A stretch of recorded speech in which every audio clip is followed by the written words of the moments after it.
Welcome to No Match for a Blaster, a Star Wars role-playing podcast, Season 2, Episode 21, Personal Effects. I'm your host, Edo Davis, and all hail the sacred drunken Wookiee. Last week, we at Morality Plays were at Chewbacca's Parade in New Orleans, which was a fantastic time. If you're ever in the area around Mardi Gras, you should definitely check them out. If you're new here, No Match for a Blaster is an actual play podcast featuring the Morality Plays crew playing the Star Wars role-playing system by Fantasy Flight Games. And now it is time to thank our Nerf Herders of the Week, David Ruth, and our Blaster Head of the Week, Liz Beatty. At this level, David and Liz get access to our exclusive Patreon feed to listen to our episodes days early. Plus, David will get to name an NPC on the show. Thank you, patrons. To be our next Blaster Head or Nerf Herder of the Week, be sure to subscribe to us on Patreon at patreon.com/moralityplays. By the time this episode's come out to the masses, we'll have recorded our first episode of the new show, The Modern Gamer's Handbook, where we'll be playing and reviewing brand new tabletop RPG systems, editions, and settings so you can decide on what games is best for you. If you missed the first recording on twitch.tv/moralityplays and are curious to hear about the Guildmaster's Guide to Ravnica, don't worry, the video is still available on Twitch, and we'll be porting it over to YouTube and a podcast format soon. For more updates on the show, check us out on Facebook at Modern Gamer's Handbook. To keep up to date on new events and upcoming projects, follow us on Facebook at No Match for a Blaster, or on our brand new Twitter account, Morality_Plays. So, turn on your spoopy mood music, because we're returning to the crew of the Atheon as they're stepping out of the next floor of the abandoned base on Nalidus.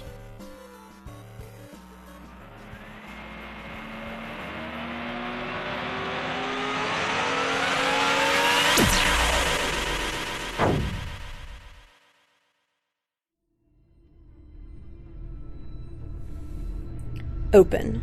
Moff Spozak's intelligence log. The abandoned moon base on Nalidus guards many secrets. Among them, a weapon allegedly built to combat Force users. The crew of the Atheon has started from the lowermost floor in search of such a weapon, but instead found evidence of a mysterious entity known as Subject 12. The following level held signs of a centuries-old massacre among Mandalorian researchers. As the team continues to search the station, however, they may find the burden of knowledge too heavy for their minds to bear. Close. Intelligence log.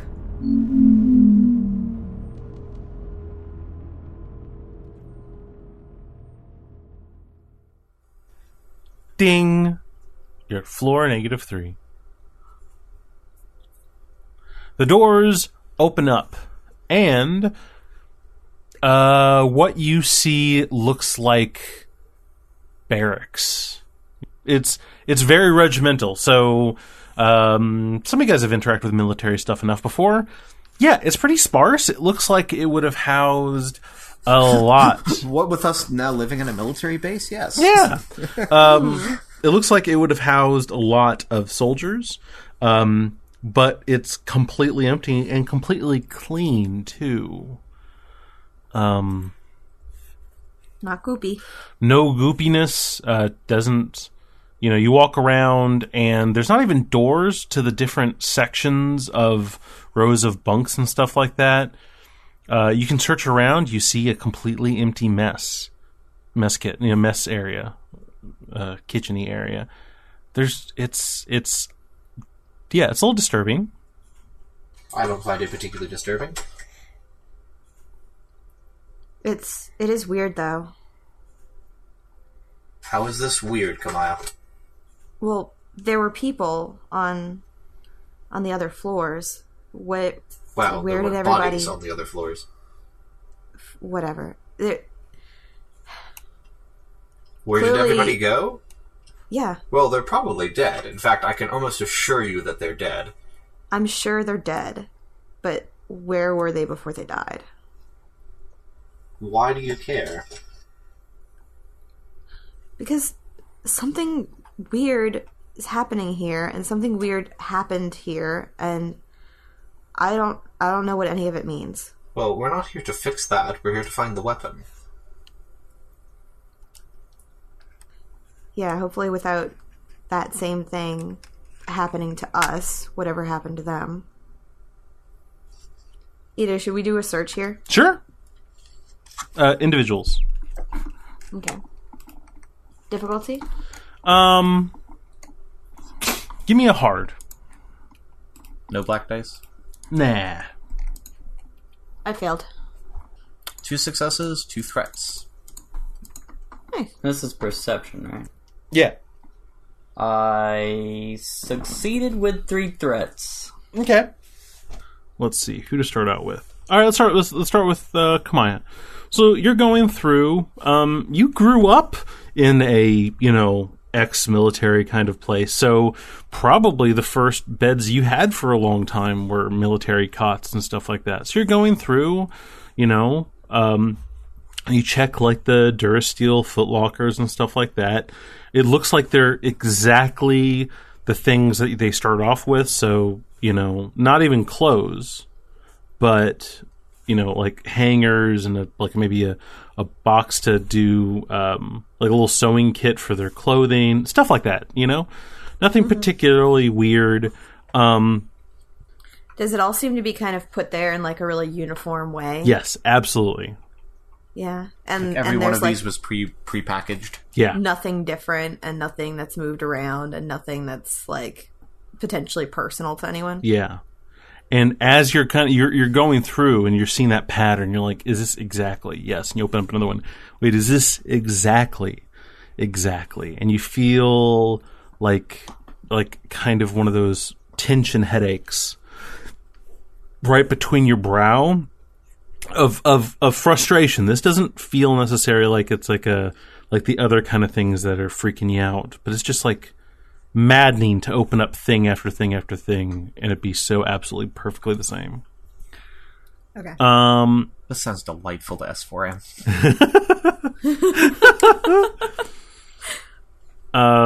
Let's see. He gets a weird tingling in his circuits when he realizes everything is exactly uniform.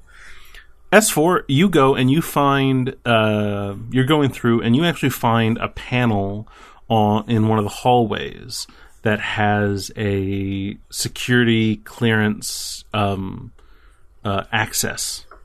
Oh. But it's been broken.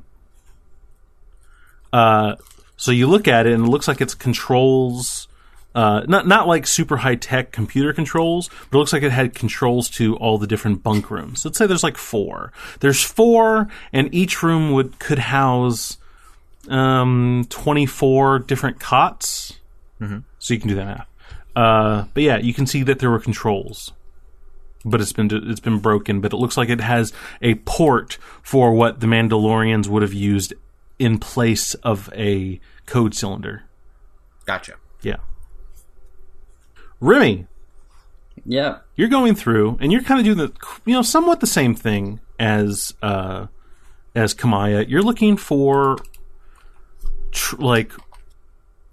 because people must have been here. So you're looking in those little hidey places that people would have kept things. You're going through bunk and it's just absolutely perfect. And then you actually bump one of the cot's legs and it gives a weird kind of dull clang. And you stop for a moment. Well, not that it's hollow, that it's not hollow. So you futz with it for a moment and you actually unscrew the bottom of the leg, and there is a actual printed rolled up picture, and it's a very weird planet with weird purple soil and green hued sky, and you see 2 figures. In the classic, there's 2 female figures, one small, one normal sized, humanoid, and you get this. Give me another will save real quick.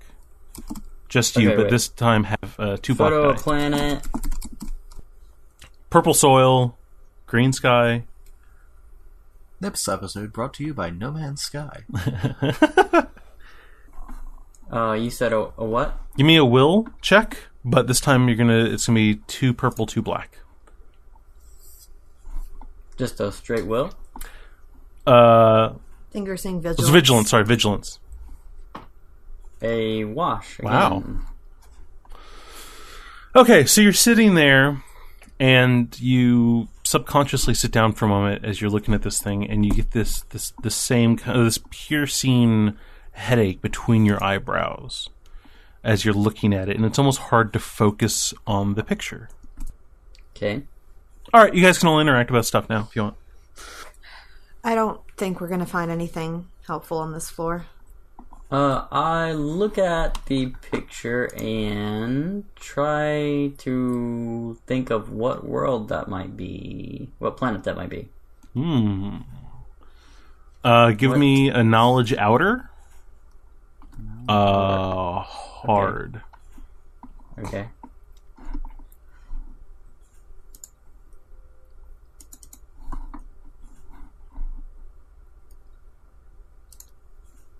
What? Is that right? Yeah. Yeah. I succeeded with 3 threats. All right. So the soil is weird. The soil is very unique. You can see skies with that kind of color. Atmosphere, that's not the weirdest thing, but that soil would be very weird. In the back of your brain, like, you could think that the acidity of that soil must be so crazy high that you couldn't imagine anyone, like, you know, ever being able to set up colony there or something. You think you know, pretty sure you know the vicinity of the galaxy it would be in, and you take 6 strain. Whoa. Okay. So you've almost taken as much strain as S4M has. Actually, you've taken one more. One more. So yeah, that's good. So, basically, I know the soil must be very acidic, right? Yeah, like incredibly acidic. It is a unique feature, and you think you know what part of the galaxy it would be in for some reason. Like what sector? Yeah. What sector? S4, you don't know where they are. Well, you sometimes see a blanket move or a pillow or something like that. You don't know where they are. I'm getting used to that. Yeah. Right. I don't think we're going to find anything on this floor. What were in the lockboxes?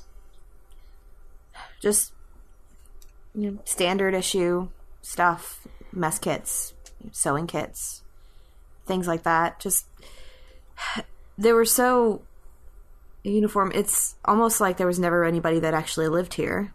I don't know if they even moved anyone in. S4M goes to look at one. Mm-hmm. He'll get a odd tingling in his circuits. It's so... Well, if you look at one that she's been at, it's not perfect. No, it's been moved. I try to put it back. Try to match it with the other ones. You find, like, let's say you spend a minute or two doing this. Mm-hmm. You find it difficult to get it to... As near perfect as it was. Yeah, not to mention that you only have one arm. But that That is- aside, like, to get the can of Star shoe polish exactly oriented in the same way, you're lacking a little bit in the fine detail calibration almost. Well, I'm not the most dexterous of robots. Yeah, even though you're the medical. That's terrifying. Yeah. Heart surgery doesn't have to be exact. It's whatever. It's fine. No, it's all about intellect for heart Yeah. surgery. Yeah. It's not, I mean... It's not about finesse. It's not really a science, per se. It's more of an art. Yeah. This is most discouraging. I can't get this back to where it's supposed to be. It's where it's supposed to be. It's No, it's right not. there. It's a quarter turn the wrong direction, but I can't get it correct. Kamaya, it looks exactly the same. Okay, this isn't important. Let's go search somewhere else. Very well. I give it one more There's- turn and then give up. Kamaya, you do see Remy sitting on the edge of bed with a picture. With a piece of paper. Paper. Yeah. Old school. It's not even like a super thin sheet of metal. It's actually paper. I will go over to him. What'd you get? What? I'm Hey. sorry, what? Remy? Yeah, what? You okay? Yeah, just something about this. I don't know, I just got a really bad headache all of a sudden, and this, seems kind of familiar, but I can't place it. And he shows you the picture. He turns over the picture and like faces it towards you, and you see a guy in full Mandalorian like armor with a big like screw off rifle with his foot on top of a giant ugly beast that's been like killed, and you see like a grav lifter in the background, like he went on safari or something.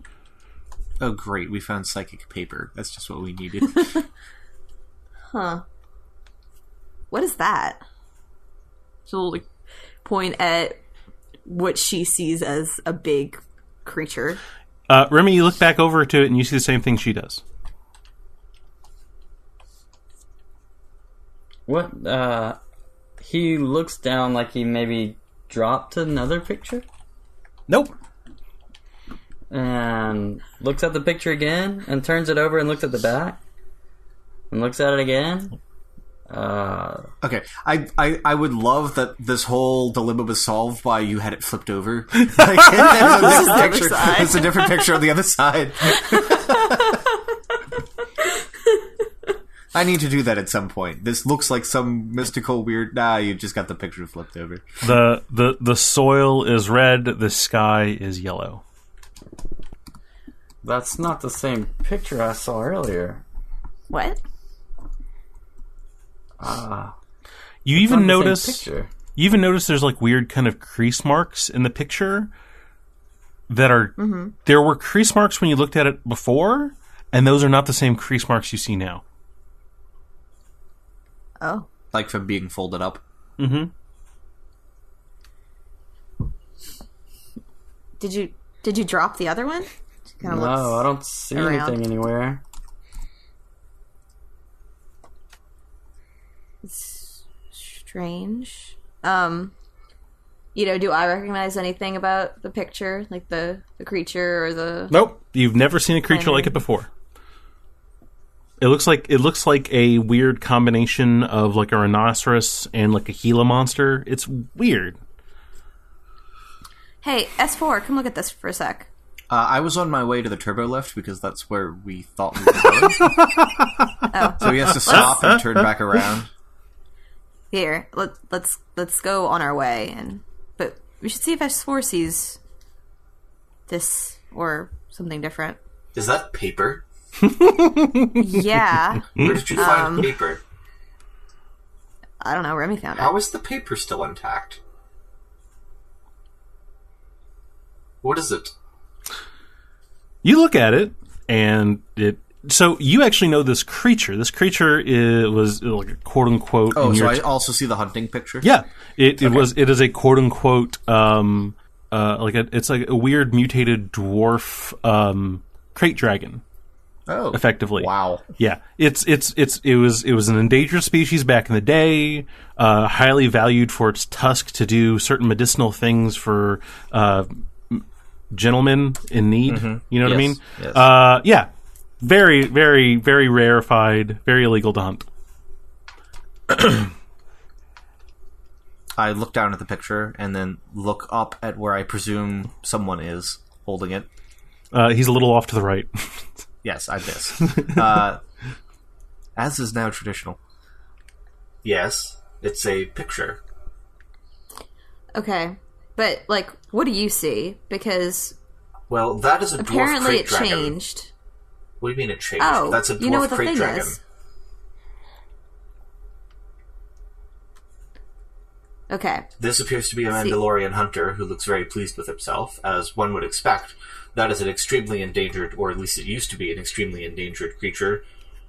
They're very difficult to kill. So I would imagine he is rather satisfied with himself, having killed one. Oh, and that horn, I gesture with one of my fingers.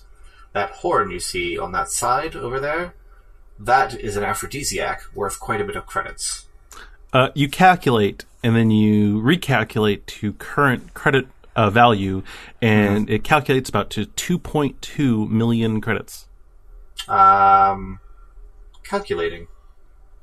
That is worth approximately 2.2 in today's credits. Whoa. Not the picture, of course. No, yeah. Yes. Got that. Okay. Well, Remy said he saw a different picture a minute ago, but... Where is the captain? We both see this now. I'm right here. Ah. S4M turns his head but not his body in that creepy manner he does, and looks exactly to the side of where the captain spoke from. Mm-hmm. Ah, there you are, Captain. You said you I think saw you can still a different see, like, image? the glove, right? For Remy? There's a glove because... No, he pulled his hand suit back broke? inside. So you just see the glove. Oh, I just see a Yeah. glove? Okay. Ah, there you are, Captain. You said you stated you saw a different image. What did you see? It was a different planet. It was purple soil with a green sky and two female figures, maybe a mother and a child. I'm not sure. Were they Mandalorian? I mean, it was. Were they human? They were human. Yeah, it was nothing outwardly Mandalorian and obviously Mandalorian about them. I meant, were they wearing Mandalorian equipment? That sort of thing. No.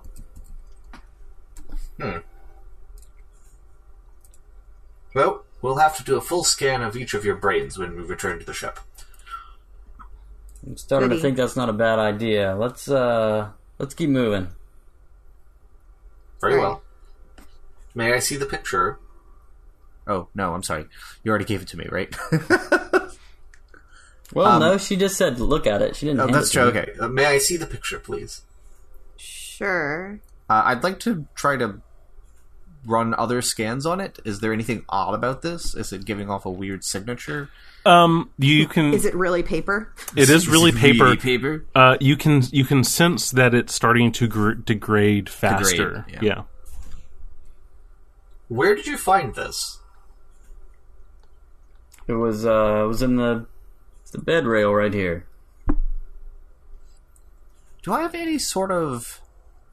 I was trying to think of if I would have any, like, star Ziploc bags I could put this in and then put it Like in a my chest specimen cavity. bag? Yeah, like a specimen bag. I don't know why I would have brought something like that, though. No. Were there any med kits in here? They might have something. Or the laboratories might. The But we'd laboratories have to go might. back down there. Yeah. S4M will hand it back to the glove. Because I can't see where Kamaya is. It's like an oven mitt. Remy's empty glove is like an oven mitt that just kind of flops Okay. there. I will put it in the oven mitt's hand, and I will head back towards the turbo lift. You know, This the is not really irony. my department. The irony is that that's the Hey, only how much place. is paper worth? It's people have figured out how to get by without it, so not very much. So it's not very much. Yeah. It's like, how much is an incredibly thin tungsten or a very weird tungsten macaroni shell? Like, I don't know. No one needs it. But so yeah, the funny thing is, whenever you hand anywhere you could possibly put the photo to give it to someone, the one place where you know there's not a hand is in the glove. Oh, Yeah. that's funny. Yeah. But that's what I see. So that's Yeah, that where is I a good put point. it. Yes. Trying your best. He's just doing his best. I think that might actually be S4M being sassy, but we'll see. He's Alright, so still back- a little displeased over not being able to see the two of you. So back to the elevator. Back to the turbo Yeah. lift. Turbo Yes. lift. You go back to the turbo lift. It has just enough charge for one more motion. 2. Second floor? Yep. So you're to the second floor. The doors open. It's a little more jerky than you've noticed in the other floors. And as you open it up, it's very tall on this floor. Very, very, very tall. It's about the equivalent of 3 of the other floors. And And off into the distance, you do hear kind of a whining squeal of what S4 you could probably, as Kamaya would kind of know as a propulsion system. I think this might be the level we need for Lushal. Okay. A lot of the lights are, you're on minimal lights here. And you do see some of the gouges that you saw on the first floor. So it's big enough to be a hangar-sized place, is what I'm hearing. You can make that assumption. Here. That is the assumption S4M is going to make then. Especially if I am able to listen to engine sounds. Most of the power's out. You see some gouges in the wall, not as distinct, not as deep, not as crazy as floor 1. But the door did open a little rougher, and that is because there are gouges in the turbo lift door.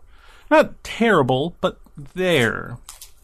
S4, you've powered up the lift a bit now. It looks like every time you power the lift, you'll get 2 button pushes. Gotcha. So it's dead again. Jim. And you hear that off in the distance. Sounds like a propulsion engine. You're not sure. Like, it sounds kind of not huge, but it, and it has that whine to it, like it's an unhealthy engine. I will take out my ionization blaster. Okay. So you have 2 loader droids. Are they staying in the elevator, or are they coming with you? I'll leave them in the elevator. Okay. Once you're They're out, kind of full. Right. Once I'm out of range, I won't be able to contact them until I come back in range. I understand. Okay. Kamaya, you have a vac suit on. Yeah. Where's your rifle? Where's your pistol? Where's your flamethrower? Where's your sniper rifle? So the 2 big new weapons, Yes. are with the loader droids. You'll still have to carry them. They're full. Oh, I thought they were carrying them. No, they have stacks of Mando plating, and now they're having this big, like obsidian black plate. Okay, Yeah. I don't think I can carry the new weapons around. And S4 So I think arm. I'm leaving them. So I think I'm leaving them in the elevator while we're waiting. Okay. Like, we'll go get them later. So you have- I don't think it's reasonable to carry all of them around. So you have your ion pistol and your This rifle. isn't a first-person shooter. Okay. Right. They're not in hammer space. So, slung across my back is my blaster rifle. Mm-hmm. And I'm sure I found, like, some kind of belt or something to hang the ion blaster on my hip. Okay. So, that's where that was. Okay. But I'll pull out...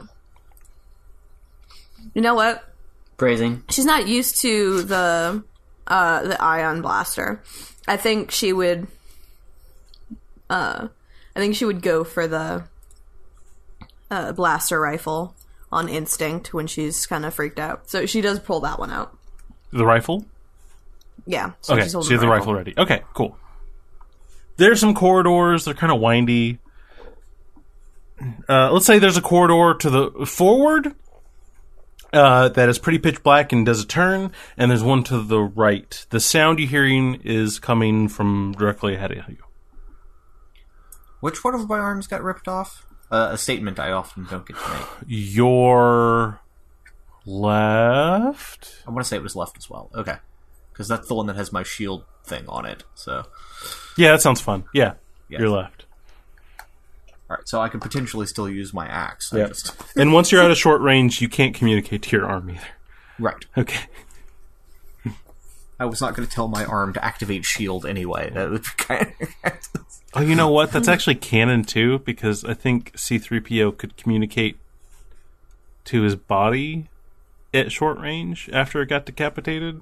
Really? I don't remember that, but In okay. the prequel... They just don't make them like they used to. Yeah, it was a prequel thing, though, so... So it's closer to my time period, is what you're saying. Yeah. Marginally. All right. So are we going forward or left? You say to Captain? the floppy glove. Yes, I Captain. was like, what? Left. Left it is. All right. You go off to the side. You go down a hall, and you see a pretty sturdy not blast door, but really sturdy double door. Is it closed? It is closed. Just checking. There is a terminal that doesn't look busted, and yeah, so there's a pretty hard mechanical. There's a pad that is unpowered. I'm gonna actually try to mechanical this. I'm taking up quite a bit of strain recently. Yeah, this is starting to catch up with S4M. Let's see here. Hard mechanical. hard with 2 black die, sir. Oh, because someone has 1 arm. Yes. Who is it? So shouldn't it be 1 black die? Because I still have 1 arm. But, missing an arm is being generous and saying it's 2 black die. Fair. Well, I'm going to run this 100 It's not yard... missing. I know exactly where it is. Well, I'm going to run this 100-yard dash, and I only have 1 leg. Well, that's disadvantage, right? Pardon me? What? After this, I'm going to go win that ass-kicking contest. 2 successes and a threat. What? All right, fine. Fine. You're so mad that I succeeded at this. You said it was 3 purples and 2 black. Correct? You are, yeah. Okay. Yep. Okay. 2 successes and a threat. So you grab... Because S4M is great at this. He's so good at this. You grab one lever and you try and turn it and force it. It doesn't work. You grab the other lever, that. And then what you do is you figure out where the locking mechanism between the 2 doors is. And what you literally do is you shove your fingers between the 2 doors, and you're able to spread them apart just a little bit so the catch releases. So you're actually like pushing on the sides of the jam a bit. So I'm shoving my fingers into the mechanism and spreading my fingers, and then I tell one of them to pull the lever. Yeah. Okay. You're kind of like a crowbar for a door jam. Yes. Well, I am made of very dense metal. Yeah. The locking mechanism is still engaged, so if the door were to be closed, it would relock. Well, it would relock, and then this would have to happen again. Okay. Do not close the door. S4M is very clear about this. Okay. I want a long stick that we can stick in between it so it stays open. You open It's some sort of really dense metal plate we can shove in here to wedge it. Oh man, if only. Too bad. Let's go. You open the door, and it's a pretty sizable room. About it's about 3 times larger than like a garage, like a home's garage, and it's tiered. So it's like not quite a flight control room, but there's a Durasteel glass window to the side that covers almost the entire wall that you can see what looks like a flight bay, and this would be a lot of the controls and stuff for that. It is just trashed. It doesn't look like they've been damaged. It's just a mess. Things are strewn everywhere. There's no bodies though. Out of curiosity, does it look like it's messed up in such a way that somebody opened this place up to the space and everything got swirled around and then somebody closed the door?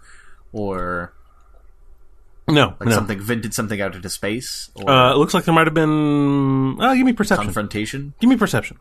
Give me a group perception. Why don't you make it this time, Kamaya? I have a yellow and a green. You have a yellow and a green. And I believe the captain has 3 greens. What's 3 the green, difficulty? yeah. 3 purple. Hard.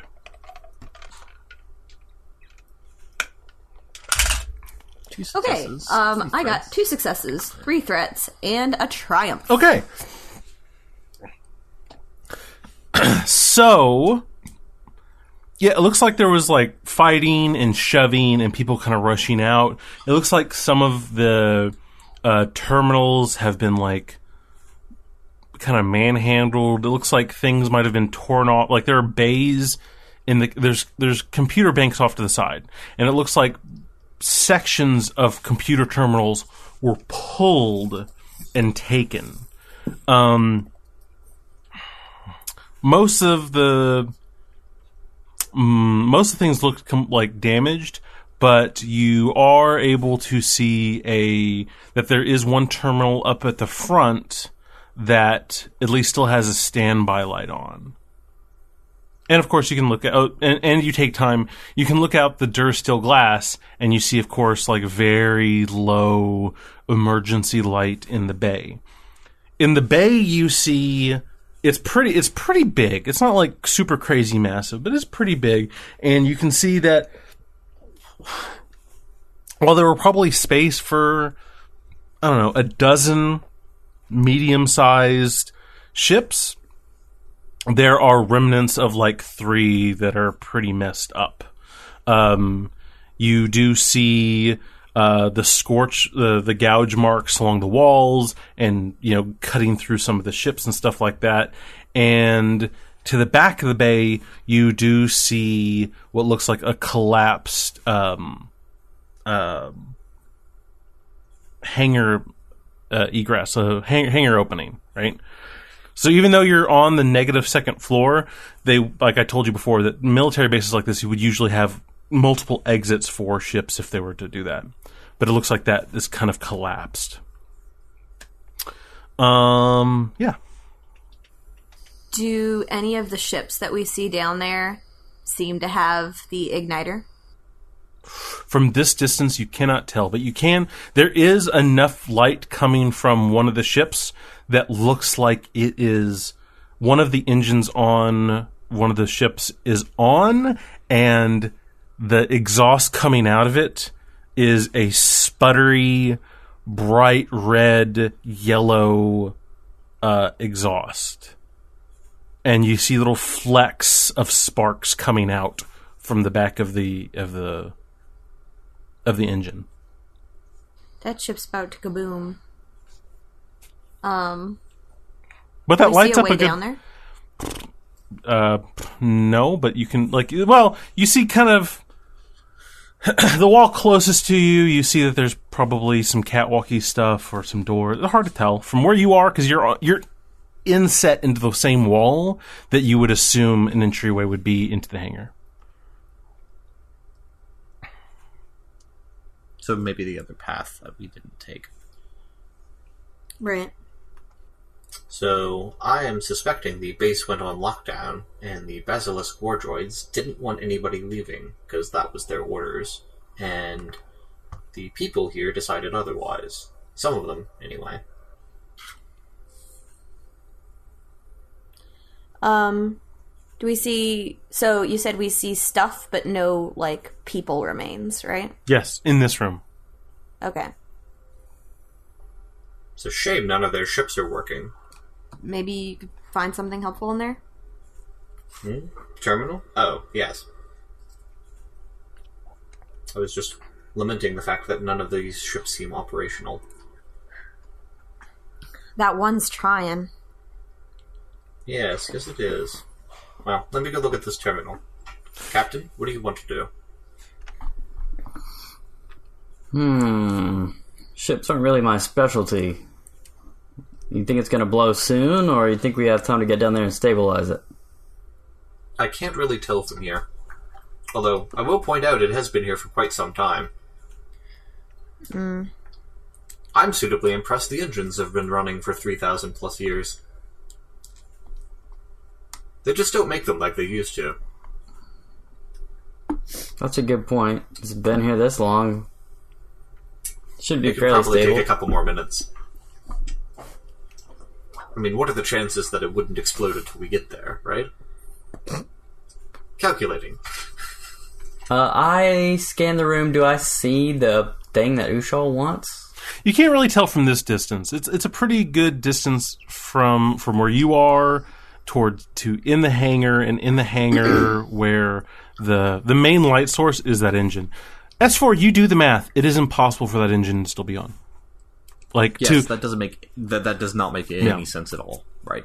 Are there any other ships? Can we not see them? There's 3 ships roughly, but they're pretty banged up. One of the banged up ones is the one one of their engines is on. One of their, You think of like a plane, and it has one of those engine kind of things coming out, like the exhaust, like a fighter jet has one of those is on and blaring. But it looks like the other ones are pretty banged up too. In the same kind of gougy way that stuff on the first floor was. Well, I walk up to the terminal then. Mm-hmm. It's on standby. What does this terminal look like it's for? So the terminal looks like it was used for the grav locks in the hangar bay. Gotcha. And it looks like it's been manually turned off.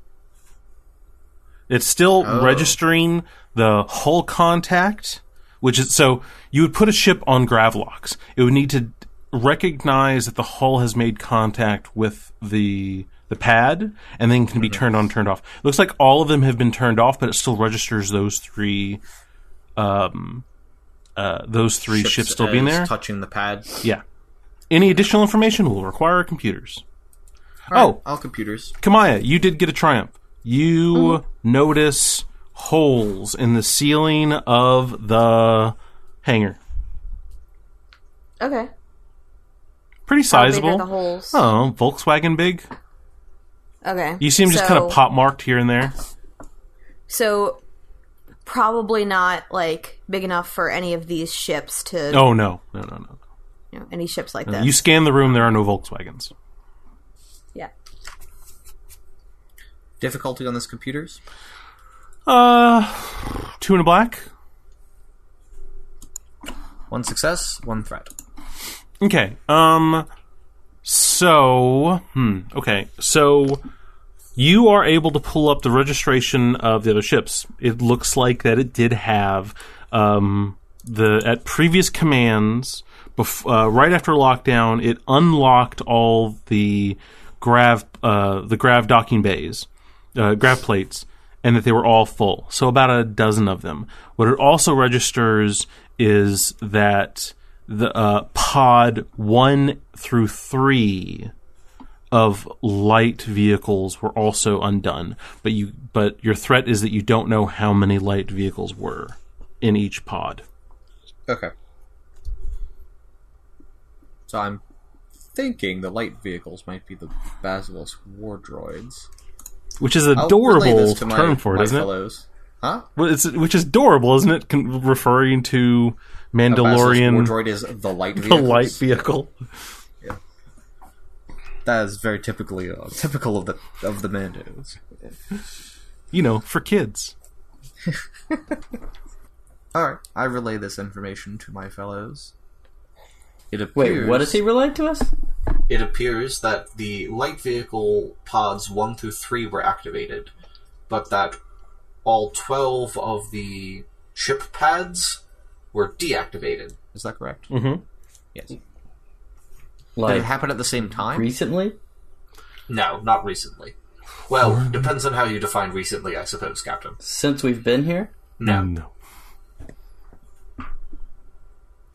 Some 3,000 years ago. Tell you what, yeah, you're able to get the series of events. So series of events is unlock.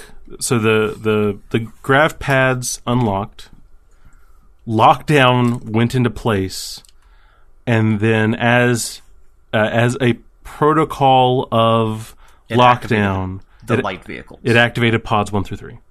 Yes. There doesn't appear to be much else in this area, correct? Everything else is kind of torn up. Mm-hmm. And taken. Like, there are computer bank terminal, like the memory blocks that were taken. Yes. Right. You can't find anything about the igniter on that? Negative. This has to do with docking. Let's go back and try the other hall, shall we? Sure. Captain? Let's do it. All right, so you go back out. Meatbags, give me a vigilance. Still 2 and a black? It's going to be 2 purple, 2 black for both of you.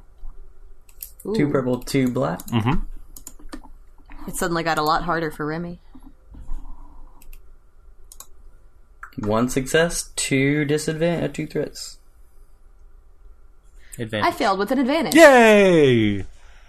And quite the opposite of you. He succeeded with threats. So you two get back to the main room where the turbo lifts are, and three people see three different things. Okay. S4. Oh, you called me people. S4. You see the room that you saw before. You see, you get just as you walk into that room, you are able to reestablish connection with your loader droids and your arm twitches a little bit. And the room is cast in yellow constructor headlamp light. Right. Yeah, that's fine. Everything's fine. As is traditional. Yeah. Remy, you see the ground go... I said purple, didn't I? Yeah. Right? On the Yes. picture, Same as the yeah. planet, Originally, yes. you said purple, yeah. Yeah, you see the plates on the ground all go purple for a moment. And as you take it, so you take one step into the main lobby area, and as your foot lands, all the tiles on the ground turn purple. Okay. Yeah, all at once, like you blinked your eyes. Kamaya, to everyone, Bad news. to Remy, You know how you used to be saying? you stand still for 7 seconds. Okay. To you, all of a sudden, you see a figure stand, almost like you blinked at the exact same moment that Remy did. Your foot lands into this room, and you blink, and all of a sudden, there's a figure standing in front of you in a pretty snug-fitting, light gray with orange kind of trim outfit. Right? Okay. Quasi-military-esque with sandy blonde hair. And looks you dead in the eye and says, "Were you coming, Red?" After a second, after a moment of your jaw being open, a figure blurs in front of your face and runs down the hall to the left. That looks exactly like you in that same kind of uniform, and then the male figure runs after. So I can't blink. That's my problem. I figured it out. Thanks for listening. To make sure you don't miss any big updates, follow us on Facebook at No Match for a Blaster, or on Twitter at morality_plays. If you enjoyed the show, please leave us a review on iTunes, and visit our Patreon at patreon.com/moralityplays. No Match for a Blaster is a podcast from Morality Plays. Star Wars, Edge of the Empire, Age of Rebellion, and Force and Destiny are made by Fantasy Flight Games and Lucas Books. Our theme is by Kevin MacLeod, sound effects by Tristan Longren, Bendis, and Akimov. And I would like to thank my amazing players. Brandon playing Remy Drobash, Gerald playing S4M3L, and Bobby playing Kamaya Saris. And of course, we'd like to thank you, our listeners, and we'll see you again soon in a galaxy far, far away.